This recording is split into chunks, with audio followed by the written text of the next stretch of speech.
Hey, what's up, guys? Welcome back to Reality Benders. This week, our guest is the video dope dealer. Now, this guy has done a bunch of shit, right? He opened his own studio, he ran a nightclub. He's also worked with a bunch of huge industry titans like, B.O.B, Snoop Dogg, Bootsy Collins. He's done a ton of really awesome stuff, and I think you're gonna really love this episode. Unfortunately, the camera died about halfway through, so we only got the audio for the second half, but hope you enjoy the episode. Let's get right into it. Hey, what's up, guys? Welcome back to Reality Benders, episode 5. Today we got my guy Ife, the video dope dealer. Hands down, best videographer in the game right now. Like I said, this podcast is really about showcasing people that have bent reality towards their will. And as I was starting this, I was trying to figure out like who those people would be that I could have on, right? And he was one of the first people that came to mind because, he's got a standard in the industry right now. He's working with a lot of big artists. I'll let him talk more about what he's done. But he's been able to create a life around his passions. And at the end of the day, like, none of us want to work some bullshit 9-to-5 job where we have to talk to Frank, our boss, every day. And, like, it's just fucking, we want to just die because it's soul crushing, right? We want to be able to live an actual life where we enjoy what we do. And this guy is living that to a T. And so I want to have him on, talk a little more about what he's done and, just have an awesome conversation about, what it took to get there. So, yeah, if you could go ahead and just tell people what you've been up to, that'd be dope. I appreciate you having me on the show, first and foremost. I think that's dope, like anytime, like, as an artist, you have, someone who's not in your immediate sphere of influence, acknowledge, your movement or your hustle or your efforts, so to speak, in any capacity. I think that's something that, said artist needs to be happy about, acknowledge, and use as some sort of fuel. So thank you for the free gas. You know what I'm saying? Well, that's everything, right? Like, I think, especially in the music industry, but this could be any industry, people get caught in this game of comparison, right? They're constantly looking over their shoulder. And even when I first started, right, like, when I first started in this game, I'd say I was pretty insecure. That's why a lot of people, I'd say, get in the music industry anyways. It's that they want clout to hide the fact that they're actually insecure and aren't confident in themselves. So what happens is when those people see people have success, it threatens their ego. And they can respond one of two ways. They can either use that as fuel to show that, hey, someone has done it, this is possible. Or, they tend to talk shit on that person, say, oh, they only got this because they were lucky, when in reality they're working their ass off, right? And so, yeah, man, I think one big switch I made was seeing people succeed and thinking about it from the fact that, like, wow, if they can do it, why can't I do it? Because people put people that are successful on a pedestal, but as you reach any level of success and you actually meet these people, you realize they're just fucking people. You know what I mean? We're all just people. We all have, like, if you have a working brain, like, you literally have the potential to do whatever the fuck you want. It's just about actually going after it. That's exactly what this show is intended to do. It's intended to find these people, highlight them, but then more importantly, figure out what they did to get there. So that being said, talk to me a little more about, like, first of all, just give people a little background on, like, what you've accomplished, and then we'll go in a little more detail about, like, what it took to get there. Yeah, man. Cool. I'm gonna just talk to you, not the camera. Yeah. So, like, you know what I mean? Like, for me, like, the journey, like, I ended up, the way I put it is, like, I ended up being the video dope dealer. You know what I mean? Like, the video dope dealer is someone that I, like, looked up to and admired from afar and, created and then working to be him. You know what I mean? Yeah. So everything just kind of led up to that. Like, I come from, like, Nigeria, you know what I mean? Like, my parents, they both went to U of O and moved back, U of O being University of Oregon, and moved back, to Nigeria, and had me, they already had my sister and had me. And, when I was about 6 or 5 years old, they divorced, and my dad moved back to Oregon to pursue a business opportunity. And my mom and I were in Africa, in Nigeria still. And my dad, you know, he'd send back money. And so, like, you know, we were, you know, in the hood, but we had, you know, resources. So, like, I was, like, the first house, you know, the only house in the hood to have a satellite dish. So I had MTV. Hell yeah. And this channel in Africa we call Channel O. So, you know, I was, my first business was charging my friends to come to my house to pay me to watch music videos. Hey. You know? And this is in Nigeria? Back in Nigeria when I was like 8 years old. It was my first business. So, like, I used to watch these music videos, and I was always in love with them, and I never thought, you know, and maybe that was when I really started creating the persona of this guy. But, like, I never thought, like, I would meet some of those people that I watched in Africa on the TV, and they pay me in real life. I never thought I'd do that, you know, and I have done that multiple times, and it's just kind of like, wow. So it's just been like, man, I saw that, like, I thought about that, and it's like, wow, all through life, it's like, wow, we're making that happen, like, wow, that just happened too, like, you know what I mean? So, you know, from Africa, I moved here, went to high school. High school was a crazy, rough time. You know, it was like a, let me hit the joint on that. Yeah, high school was a crazy, rough time. You know what I mean? Awkward time. Formative time. And, yeah, man, you know, before you and me started the interview, you know, we were talking about you. Yeah. And you told me how you went to college and dropped out because you were taking all this math classes that had nothing to do with what you were doing. And that was essentially me. You know, like, you know, after high school, my girl and I, she's a photographer, she, you know, introduced me to videos because I was trying to get my videos shot in Eugene. And every time, because I was a musician. Yeah. And every time I pay someone to get my video shot, it was always so terrible. Yeah. So terrible. Like, it looked like a Eugene production. You know what I mean? Yeah. And my girl. What year is this? And this is 2008, 9. Okay. Yeah. So they're using, like nice cameras, or? Back then, it didn't matter what camera you used, because back then, the camera revolution wave wasn't. Yeah. It wasn't a thing yet. Yeah, like people. Because TVs were like not even 1080. Yeah. YouTube was new. You know what I mean? Yeah. So it's like if you had content, you were like king. Like you could still, like, that was when you could get 10,000 views off of just having a video. Yeah. It didn't even matter what the, you know what I mean? Yeah. So it looked like Eugene Productions. You know what I mean? Yeah. And like, so my girl and I, we saved up by the first camera. So she started shooting me, and she made really dope videos for the time. Oh, hell yeah. Now when I watch it, I'm like, oh my god, it's terrible. But, like, so we started, you know, getting paid. Like, people would, like, notice those videos and be like, yo, can you shoot me one like that? You know, I was charging fools, like, 500, 200, 300. You know, this is back in, like, 2009. Like, so, like, I was rich, you know? Like, I had, like, 2,000 in the bank when I was, like, a freshman in college, you know? Yeah. I felt rich. I was like, man. And I was failing all my math classes, bro. Like, failing, like, my prerequisites just to get to where I needed to be, you know what I mean? And it's like, I'm not, and I was trying to study film.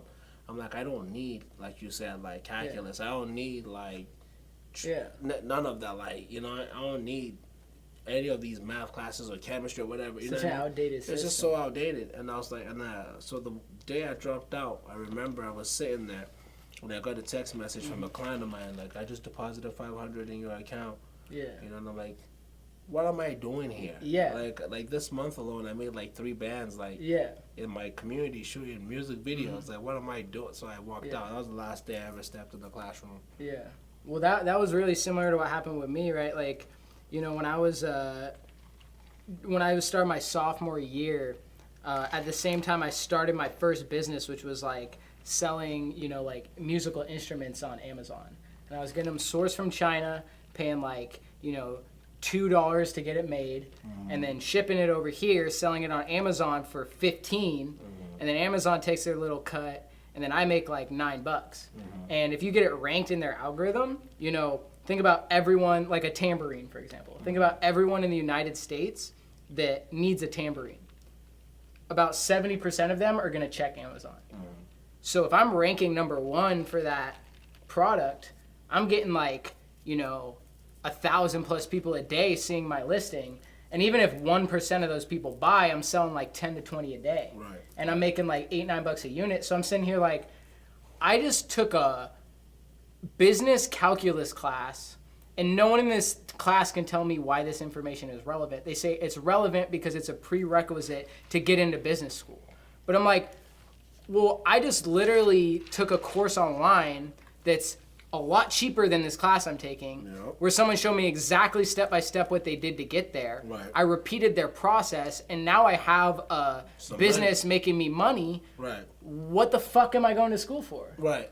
And not to discredit those people who go to business school, all that, because I think that, like some of my advisors in my business today, it's like I'm looking for people with those degrees to get me further, but it's just like, I just don't think though, however, that you need those degrees or whatever to do fundamental business on a successful level.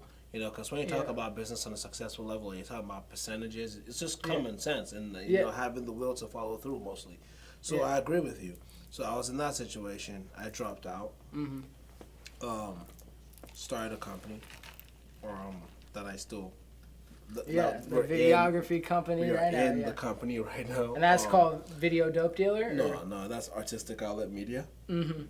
AOM. Yeah, and that's his whole studio. That's the whole, the mother company. Yeah. AOM. Like LLC. Yeah, AOM, does everything from, commercials to sourcing videos to... it's a media company. It creates content. And then we have a media facility where we have recording studios and film studios and all that. Then the Video Dope Dealer is my personal brand. That's the guy that's in the trap shooting music videos. Or in the island somewhere shooting music videos. Yeah, definitely. That's him. So well, I think what's super interesting, so the last 2 guests I had on this podcast, they've built all their success through Facebook ads, right? Like Young Lex I had, he's gotten 10 million streams. He did a song with Jonah Lucas, and he built his entire business through Facebook ads. And it's what's crazy about your story is you haven't done any marketing. It's all just been word of mouth. Praise God. And so what's nuts is it's like, there's more than one way to skin a cat. You know what I mean? Yeah. And it's about finding what works for you and then really leaning into it. That's the biggest thing. You know what I mean? It's like, I'd never once, I remember, when I was I'll use this analogy, when I was a musician, when I used to rap, right? I always felt like there were 2 types of rappers. Yeah. I felt like they're the rappers that would come to you in the mall and approach you with their CD, their CD, or we're trying to sell you a mixtape. And then there are the rappers that you went to look for them because of just how exclusive it was to get next to them. Yeah. And that's kind of been my pocket. Some people run Facebook ads. I don't knock it. That's cool. Yeah. Probably something I should get into. Yeah. Some people do this and do that, but for me, the philosophy has always been, you got to build the foundation first. It has to be pure all the way, with something to reinforce it, with something to stand behind it. So what do you think falls into that foundation? Relationships. Yeah. You know what I'm saying? Relationships and follow through. Yeah.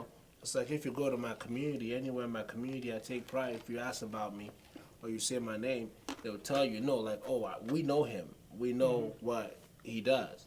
We've seen him do what he does. And we've seen the product of it is dope. And we've followed him to see what he was able to do or buy or what, off of what the hustle he did. Yeah. So in the long term, if anyone were to come through and say something false about me or whatever, it's I have a body of work and a character, and people to testament to the counter, you know what I mean? So you've established your roots. My roots are deep, and then Then from there you build up. You know, you could start to hire this team, that team, this team, that team. You know, and that's just how I'm cut. You know, I'm not saying that's the right way. For some people, it doesn't work.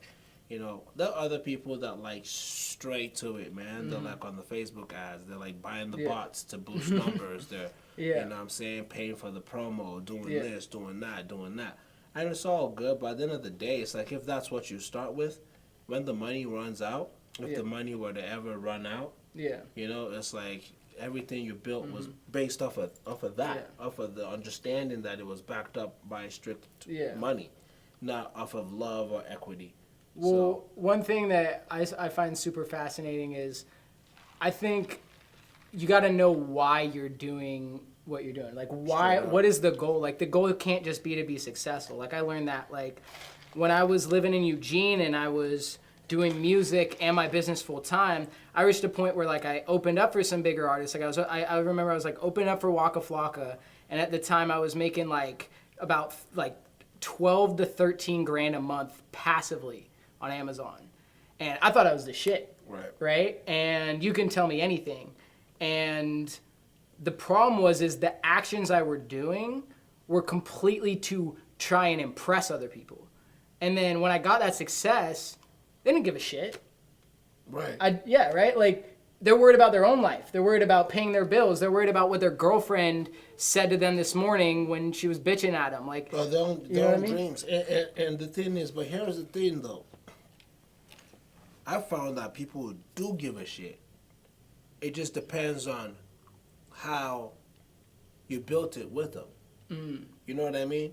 Yeah. So it's like, take me, for example, and you, our relationship. Like, again, which speaks to how I like things to happen. This is not our first time, our second time meeting each other. You know what I mean? It's like, I know, I met you, I knew you when you were in that period of making that money, you know, that you were talking about. I knew you then. So, you know, and then you knew me then too. You know what I'm saying? And you've seen, you know, and we've followed each other, we've seen what we've done. So it's a situation where, you know, if I get successful or I get hurt, you care. You know what I'm saying? Because I'm real to you. You know what I mean? Or you're real to me. You know what I'm saying?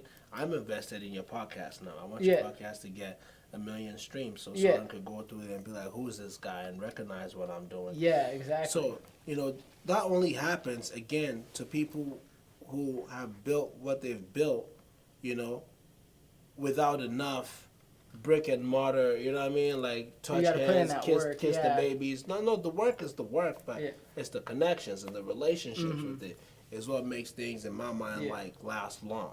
You know what I mean? So, yeah, like, you know, like, everybody got their method.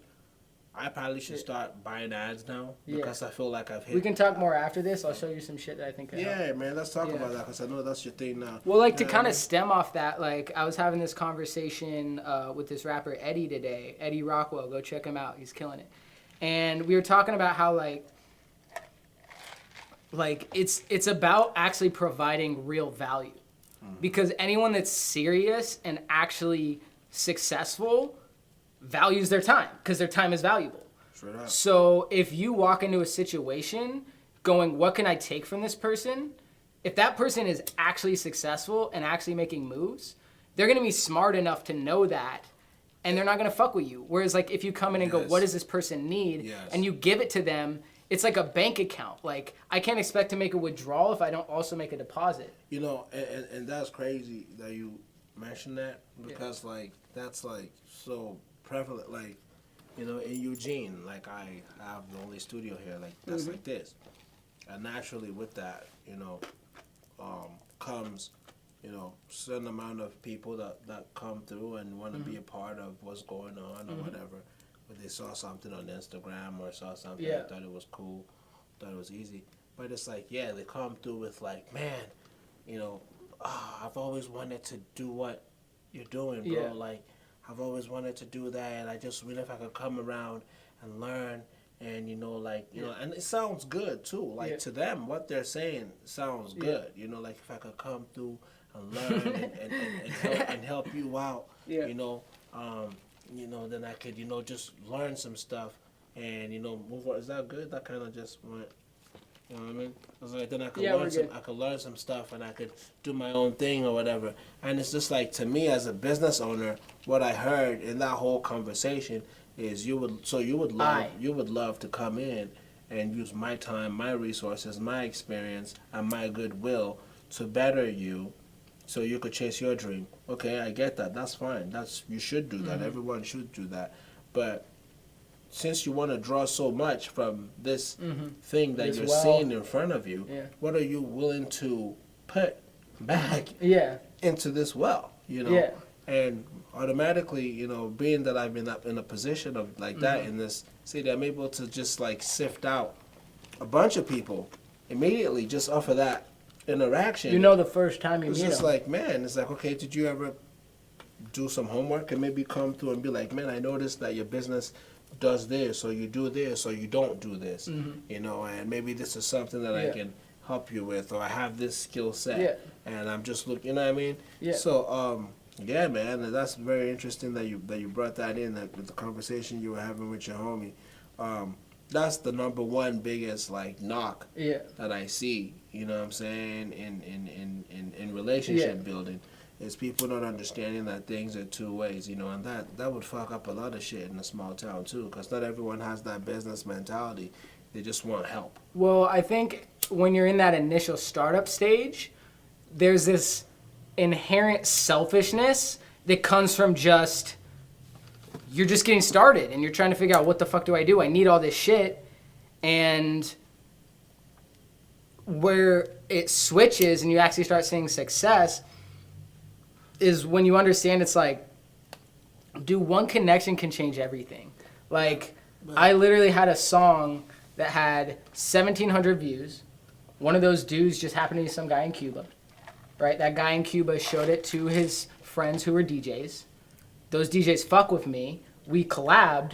And next thing you know, I'm performing a festival with them in Cuba in front of 6,000 people of a song that had 1,700 views. Yeah, man. That one connection, like, changed everything for me and, like, unlocked what I understood was possible. But at the end of the day, like, if you expect someone to actually provide value for them, you need to come in and provide more value. And even if you're inherently selfish, the most selfish thing you can do is provide more value than the other person, because now you have leverage. And that's and it takes a smart person to think that way, for real. So big ups. I've dealt with that my whole career, bro. Like, everything that like I've ever accomplished that's worth any accomplishment is off a relationship. You know what I mean? Well, it's abundance mindset versus scarcity mindset. Like this guy on Instagram the other day, like, DM'd me saying, like, hey man, I really like your music. Like, I can get you like promoted on this TikToker. He's got like 4 million monthly listeners. It's just like $35. And I'm like, this seems a little sketch, but like, I'll roll the dice. It's $35. Dude scammed me, took my money. Luckily I have PayPal so I can get it back. But it's like, that dude, like, I checked out his music. He's actually talented. I'm just sitting there like, bro, like, you have talent for real, and you're sitting there wasting it doing petty $35 crimes. Like, why don't you take the same amount of time and energy you put in trying to scam $35 and put it into making $35 doing something that's actually providing value and building connections and relationships?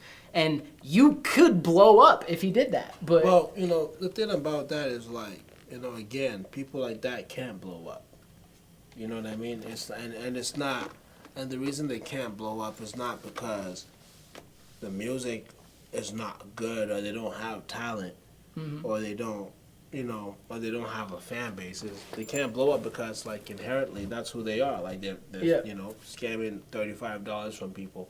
Think about how many relationships, they've ruined, or how many places they can't go, or how many people they can't say what's up to, when you like really get into the industry, again, to go back to what I was saying, everything that's ever happened to me that's been positive has been off of a relationship. And nurturing that. It's like, I've been in spots where I've been on a video shoot and someone was just there, an extra, and I could have been an asshole director to them or whatever, but it turns out that person knows someone else who has a budget or who is looking for this, and then you get, I have a million stories, man, like, like with celebrities and all that stuff. And it's like until those things happen to you or you're in those experiences, you don't really understand the value of keeping good relationships. Even if it doesn't expand to anything, just having a good conscience, good conscience, but it's also just like, you know, like you never know when your name's gonna come up. You never know. You know what I mean? Yeah. And even if it's as simple as that person being like, oh yeah, that dude was nice. Yeah. Well, if someone was thinking about investing in you and they were kind of on, you know, like the edge about it, that might be what tips you over the edge. Yep. Whereas if they were talking to your friend like, oh, I'm thinking about interviewing that dude, or like reaching out to that dude, and they're like, oh no, fuck that dude, he was a dick to me. Like, you just ruin an opportunity. Yeah, it's enough sometimes. Because you wanted to let your ego flex. Exactly, you know what I mean? exactly. And I've seen that happen so many times, you know, like I've had models, you know, that I work with on my set, you know, and they come through and they just think they're the hottest things in the world, you know, and like, you know, yeah, you're bad, like, but at the end of the day, it's like... But there's a million bad. Yeah, and it's like, if I don't like you, if you're not genuinely nice to my crew and everyone here who actually is making this opportunity possible for you, you're not the star. We hired you to, you know. Yeah. That's like, I'm not going to work with you again. It's like why? You know, and that's the thing with like models, like for real, that comes to thinking of the baddest things. That you have like these like models that are just so chill, that are so dope. You know, that you're like, yeah, like I would hire her every time because she's professional, she's dope, and she's on time and all this. It's that word of mouth. It's that word of mouth, man. Yeah. And you know, killing your ego and understanding that you are replaceable, whoever you are. You know what I'm saying? And it's like understanding that like that goodness or that show of goodness is one of the things that gives you like longevity. You know, like in the game, being able to just think out of outside right now. You know what I mean? Yeah, well, one of the pivots I made recently is, you know, when I was 20 years old running a 6-figure business, you can tell me anything. I thought I was the shit. So I was coming into every situation, subconsciously not even realize I was doing it, flexing my shit because I felt like I needed to posture myself. Yes. But the problem is I was only doing that because I was insecure and I was using it as a defense mechanism. Whereas now, like, I don't have that business anymore, but I'm genuinely happy because I get to wake up and do what I love every day. And I know I'm building the foundation that is going to be a successful career because I see the bigger picture and I see everything. So when I'm in situations like this, I don't come in here trying to pretend I'm the shit, because if you're actually successful, you're going to see right through that. The only people that you're actually fooling are people that are less successful than you. Exactly. You know what I mean? And you know, it's the same thing they say about the MTS, you know, barrels make the most noise. You know, like, yeah, bro, like, you know, like I have stories, bro. Like, you know, like I'm a director, you know, and I've been around people. It's like, I can't tell you, like, how many rappers, bro, have told me that they're the best in the world. Yeah. And like, they have a cousin that is right there with Diddy or is working with P from QC or, you know, is right there with Top from TDE and Kendrick Lamar. And, like, all we need is just this video. And after the video pops, they just go, like, I've seen it all, bro. Yeah.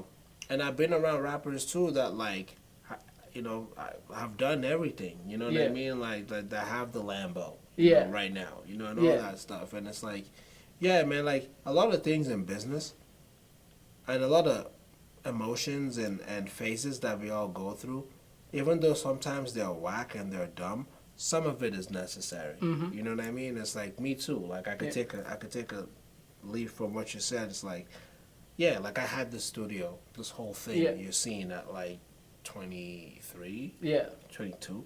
Yeah. You know? So like I went through that stage, you know, where, and I bought my first car off the lot with video money, like 2015 Challenger Chrome off the lot, you know what I mean?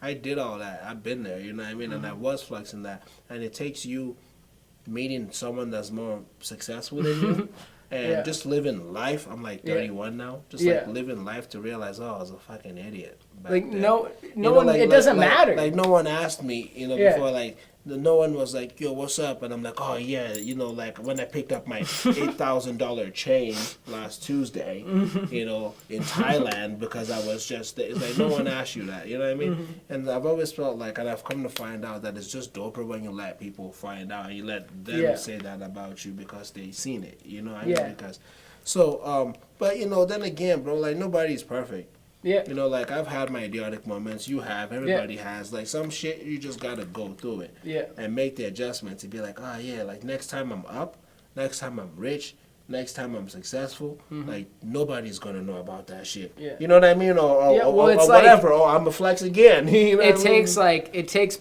putting your hand on the stove and getting burned to learn to not put your hand on the stove. Straight up. You know what I mean? So like for me, when my business collapsed, what I really took from that was it's not just about making a lot of money, because I made a bunch of money, but I was depressed because I didn't enjoy what I was doing all day. And on top of that, it was like I was doing it for the wrong reasons. Yeah, man. You know what I mean? Yeah. Like, and so I was wondering if you could tell people a little more about, you know, the nightclub you started and, you know, what you took away from that experience. Yeah, man. That speaking about doing things for the wrong reasons. You know, honestly, with like in 2018, I owned a nightclub in Eugene. I was like the first person to come up with bottle service and do it in Eugene. You're the first person doing like an actual nightclub. Right.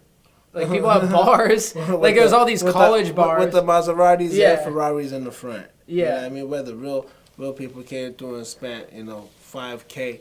You know what I'm saying? And liquor, popping bottles a night, all true. You filled a hole in the market. Yeah, definitely. I did that. But, you know, I did it for the wrong reasons. You know what I mean? Like, I used to watch Power, you know. And I wanted to be Ghost, you know, from Power. And I did it. You know, I had those moments in the club where, like, you know, like the big booty chicks is moving around, the ballers are popping bottles, confetti's coming down, and I stand there, I'm like, yeah, I'm that nigga. Like, I you know, like, I've done that too, you feel me? But, man, I realized that that's not why I went, like, owning a club, It's bro, like, why are you doing it? Owning a club is a lot of work, bro. The club is just not open on Saturday and it's open, and that's it. Yeah. It's like you got to hire people, train those people, restock your inventory, do your promotion, come up with... You know, and I just had a baby, you know, during that whole, and it's like, man, I don't want to be away from my kid every weekend to party in the club. Like, it's not what I thought it was. And then at the same time, it was taking me away from this business. And I was, you know, like putting resources from this business into that, and I just had to cut my loss. So that's another thing to touch on is like the ego of that, like shutting down the club and like, I had to feel at the club before I could kill that part of my ego too. Yeah. You know what I mean? Yeah. Because I was like that dude at the club. On Friday, bro, everybody's hitting my phone trying to like, what's going on? Can I get a ticket? You know what I mean? Oh, well, especially that. It's one thing of like for me where I'm making good money, but you're not just making money. You're that guy in, at the time, you know, and Eugene's not like a crazy big city. So word can actually travel and like, you're actually the guy of this city. You know what I mean? You know, and it got to my head at the time and all that. But, you know, when I was going to shut the club down, you could imagine what I was thinking. I was like, damn, all these people are going to think I fucked up, I failed at this and that. And it was just like to what you said, too. Like, when I shut it down, like, everybody has their own fucking problems. Nobody give a fuck about what you're doing. Well, not just that. The only people actually talking shit are only talking shit because you're actually doing the shit that they're afraid to do. And the people that like support you built. Like when the people that did ask me, and I told them like what it was. I told them, you know, like I felt like it was taken away from my video business. You know. They're just like, of course. Because the video business was so real with them, and that's what they're like, yeah, bro, like you better shut that shit down. We don't want that taken away from the video dope. You know what I mean? Yeah. Well, it's like, so let me ask you this, right? Like one thing that was a big breakthrough for me is I was sitting down with this guy that was giving me advice. He, you know, runs a 7-figure business, and I was just telling him what I was trying to do, and he told me, if you chase 2 rabbits, you catch neither. Yeah, straight up. And, you know, you can try and balance all this shit, but all that shit that you're putting into the other shit is just taken away from what you actually care about. And why I am so happy and fulfilled now, and I know I'm going to be successful, is because I'm laser focused on shit that actually makes me happy. So I can sustainably work from 7 a.m. to 9 p.m. 6 to 7 days a week. Without even realizing it. Bro, this is work right now. Yeah. Right? Off of the weed and, right, and the coconut vodka. A year ago when I was getting out of debt, I was working a fucking telemarketing job where I had to have 100 to 300 people an hour just fucking tell me I'm a fucking asshole. That was my first and last job. Yeah, telemarketing? When I was 18. That was my first and last job. I make all these calls every day, bro. Like, so many people will tell you to go fuck yourself in a day, and it'll fuck with you mentally. You know what I mean? Like people just abuse. So I talk about like being insecure, right? Here's what's actually crazy. So what finally got me out of being insecure, and I consider myself extremely secure now, is I, first of all, had to learn from being successful that no one gives a fuck. Right. So why am I trying to impress people in the first place? Right. Second of all, once I lost everything and started building it back up, like, once I started doing it because I loved it, like, it didn't feel like work anymore. And I actually filled that void inside. That void I was trying to fill was built behind insecurity. So when I got put in all this debt, like, what actually got me out of that is I realized it was from doing sales jobs where I had to talk to person after person after person and experience like rejection after rejection. So it was like worst case scenario. That's rough. And I survived it though. And once I survived that, I realized this isn't really that bad.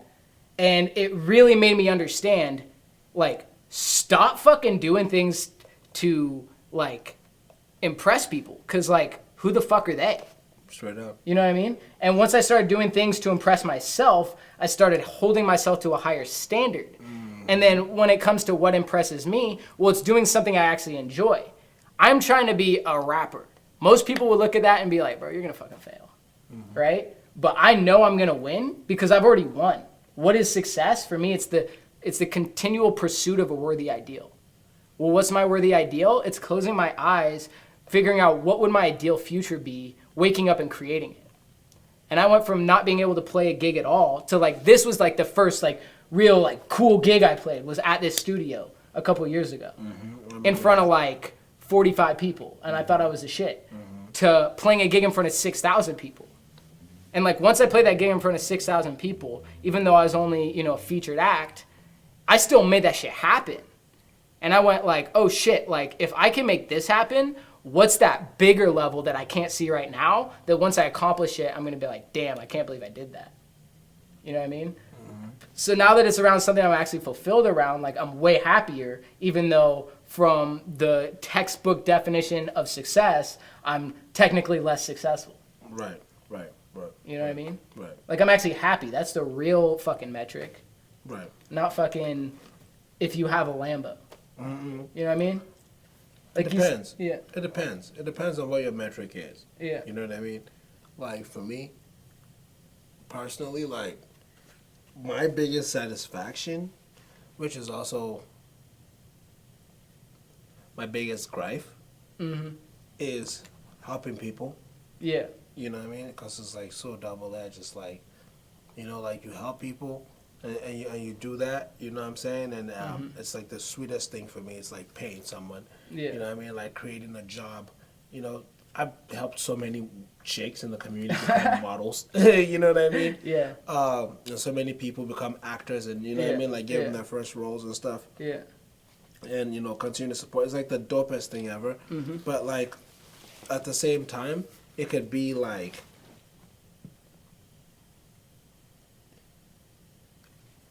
the weirdest thing ever, you know what I mean? Like money exposes how people act and how you know how things are.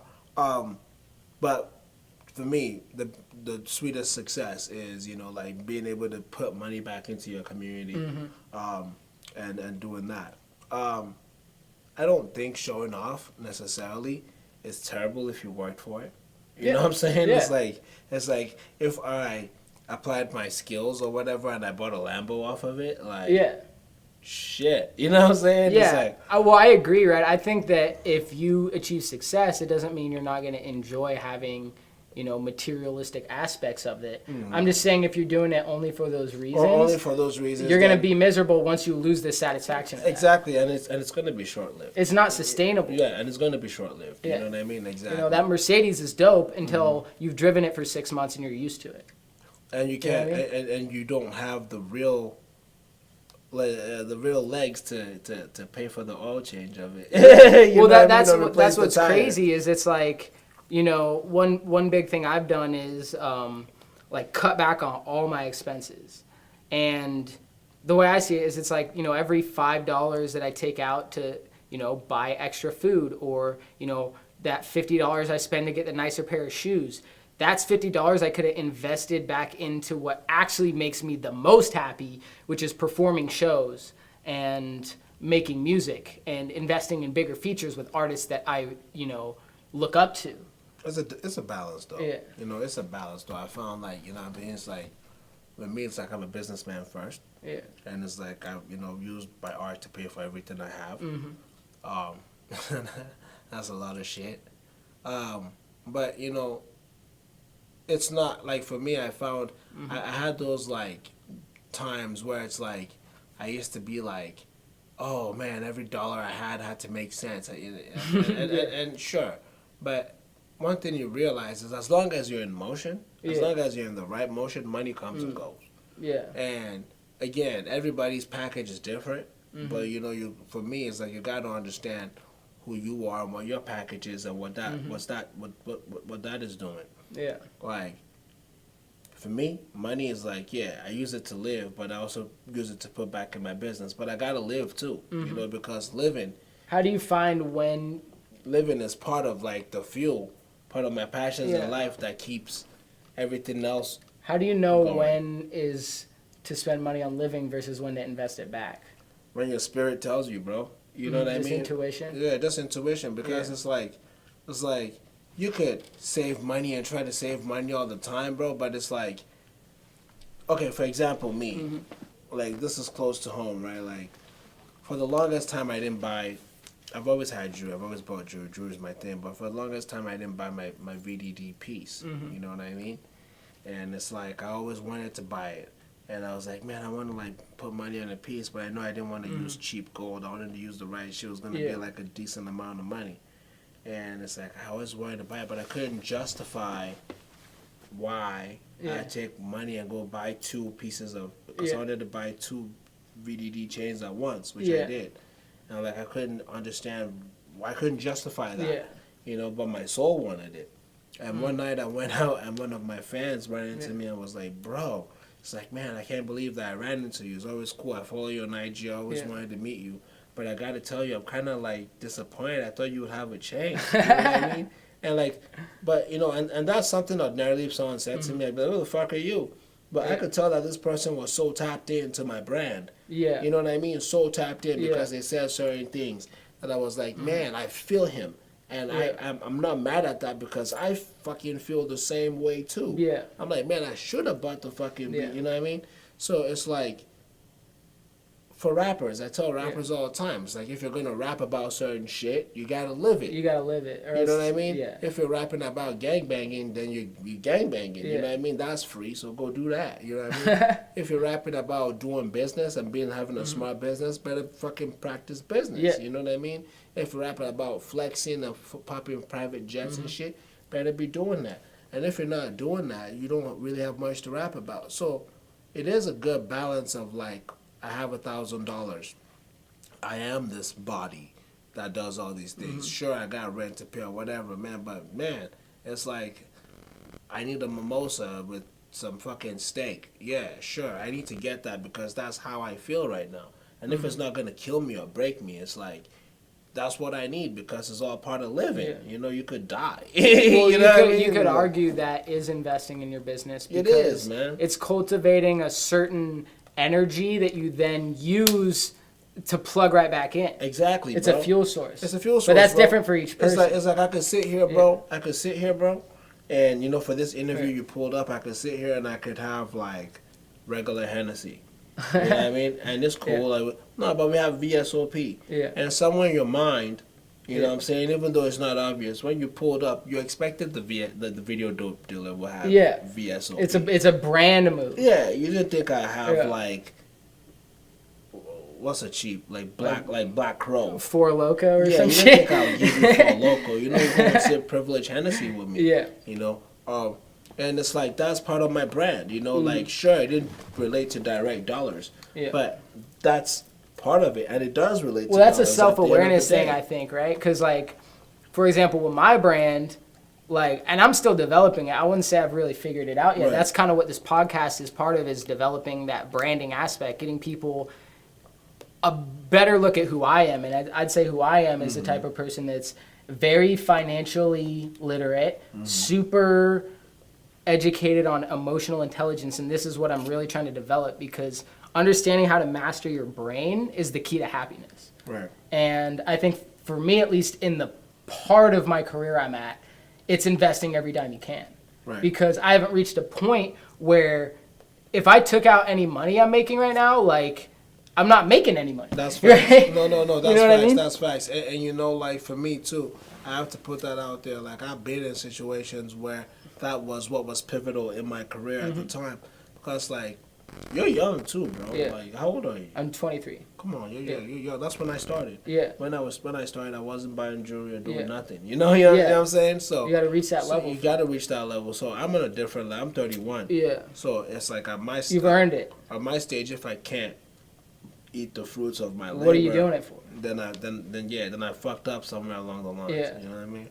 So yeah. Well, like I know this one dude I was working with, and like, you know, he hasn't made it either. He has, you know, he's in the same position I am, but like his idea was to buy like fake $800 watches and like flex it on Instagram, and I'm just like, bro, you could take that $800, put it in Facebook ads on an actual good piece of content, and get 1 million views. And that's game. I invested $100 in a video yesterday on Facebook. It's at 85,000 views right now. That's from $100. That's game. So you're gonna drop fucking $2,500 on a chain you can't afford by taking out a loan just to make people think you look cool and are successful, or do you want to take that money, invest it properly, and actually be successful, and then buy the chain? I mean, then again, everybody has their own method. You know what I mean? To me, that's an ass backwards way of doing things. You know what I'm saying? Yeah. It's like flexing before you have the concrete. But then again, everybody has their own. You know what I mean? Like people have their own crowd, their own people that they're appealing to, and I try not to. I know. I know what works for me. Well, I think if it's working, do it. Right? Yeah, I don't see. Maybe it's just my own perspective from my own community. It's not working. I don't see You know that what I mean? working for. Again, like it's just relative. You know what I mean? Yeah. Like that. You know, like I go to Atlanta a lot for work. Yeah. You know what I'm saying? And it's just like the places in Atlanta where it's like, for you to even pull up in certain circles, you have to have certain requirements. Yeah. You know, and it's like if you don't have those requirements, you're not even relevant. You know what Yeah. I'm saying? And it's like that's not necessarily a bad thing. That's just where the level in the game. That's just the level they're at. That's the standard they're at. That's got you. Yeah, it's like, you know, I have a decent car, and it's like I remember when, you know, with my decent car, I pull up to meetings and I by far have the best car there. But it's like as life progresses and where I'm at, like where I go to right now. I don't stand out. It's like the same level. You have the low, you have like the driving car, not the flexing car. Yeah, you know what I mean? And it's like, and maybe to unlock the next level, you know, when you get there, you gotta pull up with something else. You know what I mean? And it's like everything is a means to an end. Sometimes you gotta like, you know, buy the $800 watch to get someone's attention. I guess if there's strategy behind it and all that, that's cool. But it's that self-awareness. The thing is, self-awareness. But the thing is, you are right though. Like a lot of people, you know, channel, you know, their resources into things that ultimately, you know, are misguided, for sure. Well, I think what it is they're doing the same thing that the guy that has success. So if you're successful, having a chain makes sense.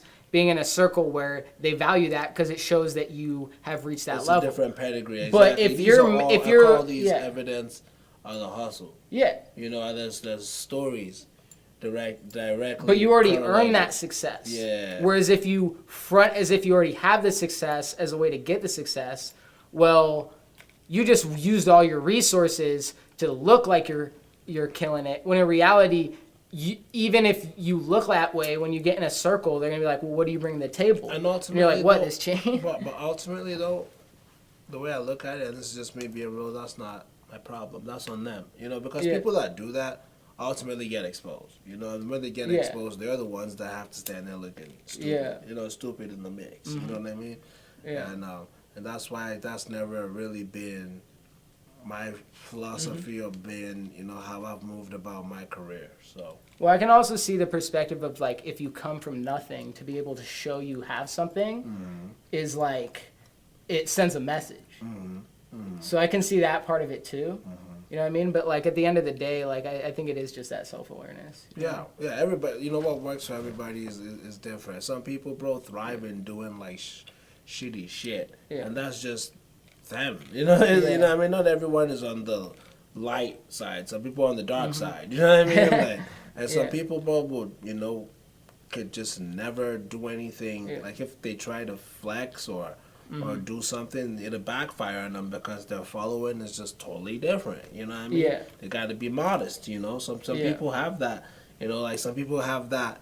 The opposite as a problem. It's like, fuck, I want to flex, but I can't. I gotta be modest. I gotta take off all my shit for the gram. You know what I mean? Like, you know what I mean? So it's like, you never know, man. To each their own. As long as it's making you money and it's, fulfilling your needs, whatever. I can't hate on the next guy. I'm just focused on what I do.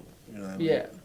Or it's also, well, I think that might be part of it too. Like, at least from my perspective, it's like I said, I think the metric you're shooting for is happiness. That's the real success. So if that brings you happiness, then do it. You know what I mean?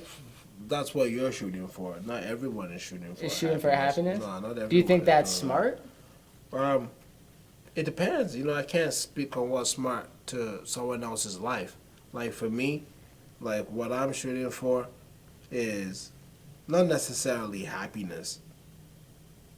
Actually, what I do all this for is options. You know what I mean? Like options. What are those options? Why do you want options? Because options are everything. I want to be able to have an option or have options in life, in any situation. You think that is? I would argue that maybe it's less that you want options and like the bigger picture that is like security. Exactly, like you know exactly, like security, yeah. Because why do you want options? It's so you can make sure you're good. Yeah, exactly, and like and with security, I guess for me will come happiness. You know what I mean? So, and that's why I'm in this. I know other people that their whole reason for doing what they do is not happiness or security, but domination. You know what I mean?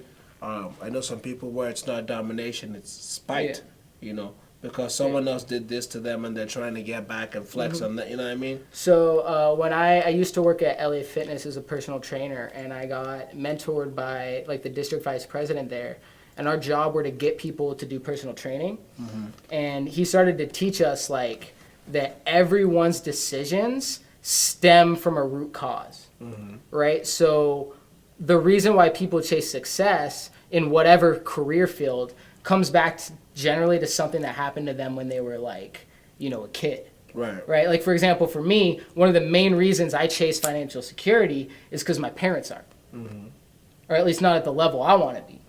You know what I mean? So it's like, kind of lost my train of thought of where I was taking that, but like I think it's interesting to think like coming back to like why are you successful? Most of the time, it comes down to someone is trying to fulfill what they were missing when they were a kid. If that makes sense. Yeah. For me, I chase what I chase. I chase my rabbit. Because I ultimately want to have a certain lifestyle. You know what I mean? Yeah. And I'm determined to do whatever I need to do to keep that lifestyle alive. You know what I mean? Where it's like I move in my own terms and do what I want to do. That's why and provide for those around me and give those around me the same security. You know what I mean? What do you think is the biggest thing that will hold you back from being successful? Myself. That's like if I get lazy, if I decide that I'm good. Yeah. You know what I'm saying? And I don't reach the and I don't keep chasing because I could be good. You know what I mean? Yeah. So it's like Just becoming complacent mainly. yeah, exactly. It's like me having to like get on my own ass a lot. I work a lot, but How do you overcome that? Um, man, just to be real, thinking about what it was like to be broke. Mm-hmm. You know what I mean? Thinking about what it was like to be broke, like summoning, you know, uh, certain memories. You know what I'm saying? Certain triggers. Like fuck. Yeah. You know what I'm saying? It's like Yeah. nope. I also like making deals with people. Yeah. I like chasing a good. I like the process of a deal. I like the process of discovery. I like meeting John Smith at a bar. Yeah. You know, and having a drink and having a conversation and following him on Instagram. Yeah. And manifesting a relationship to where a year later John Smith pays me $20,000. Hell yeah. You know, like, and it's like that whole process.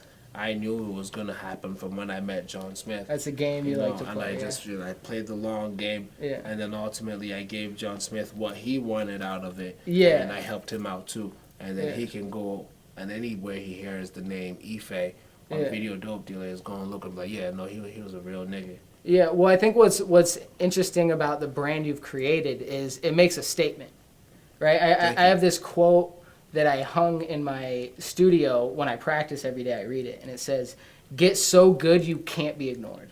Yeah.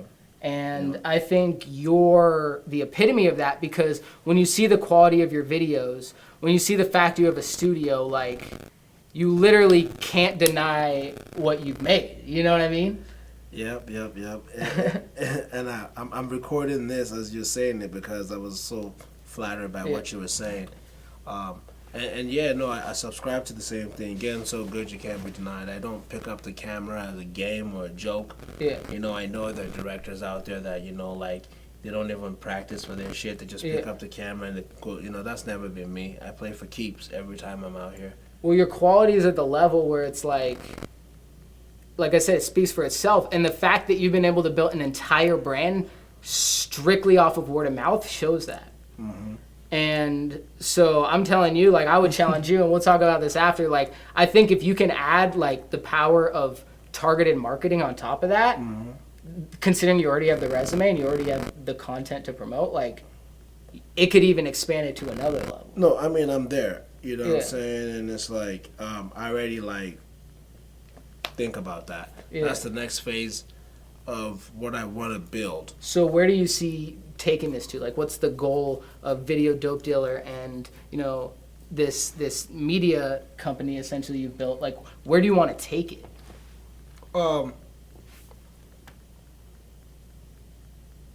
For me, it's a situation where I want to be at a point where I'm an A-list director.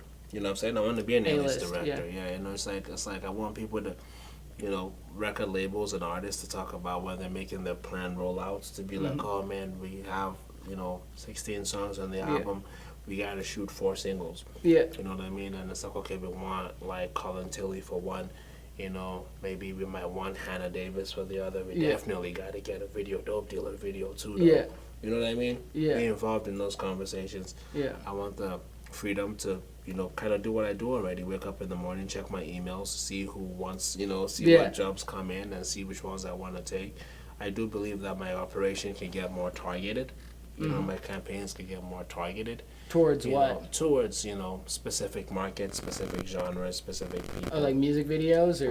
Yeah. Because I know you work with a lot of, we talked about like the profitability of music videos versus like, if you're a big company and you can invest, thousands of dollars into an ad because that's going to make you $1 million.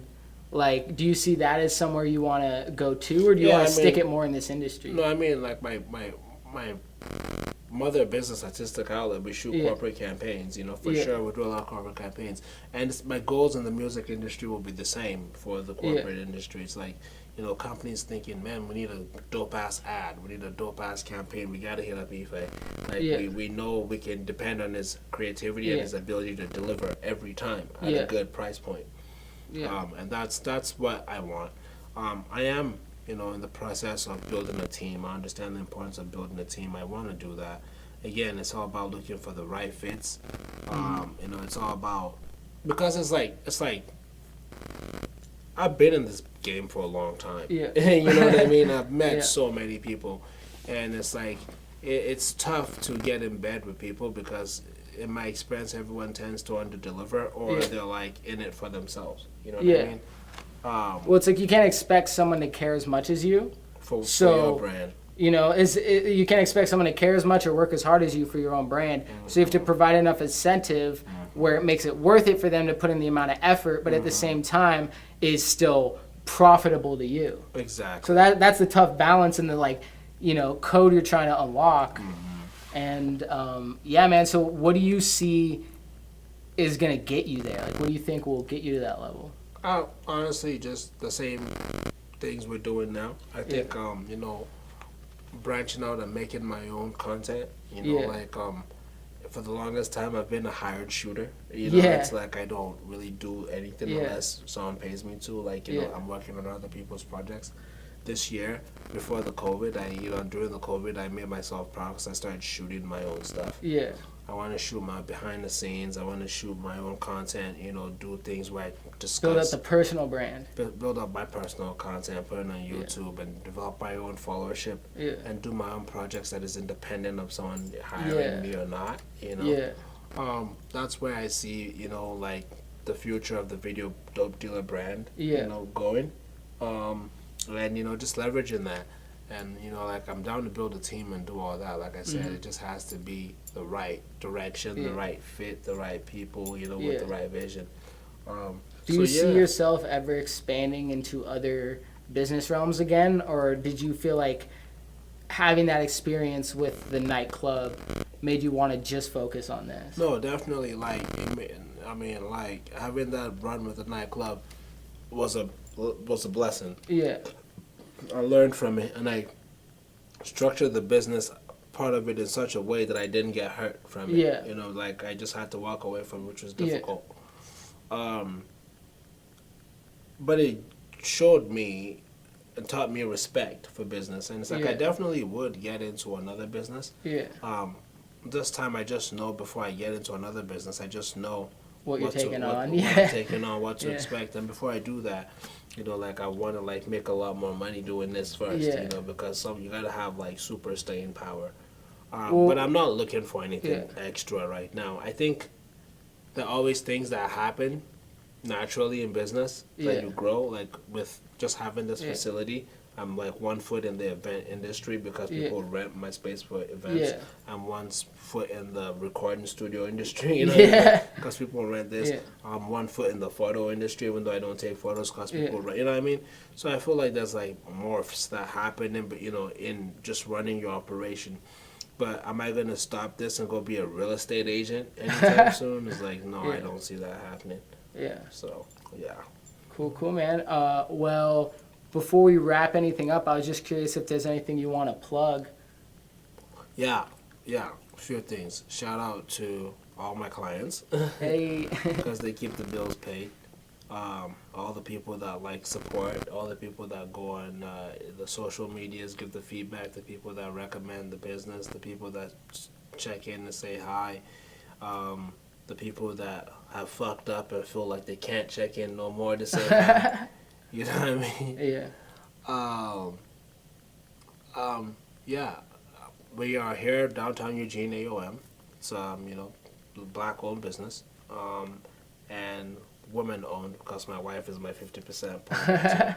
So we're a small business. We definitely appreciate people supporting us, but want to grow as a business.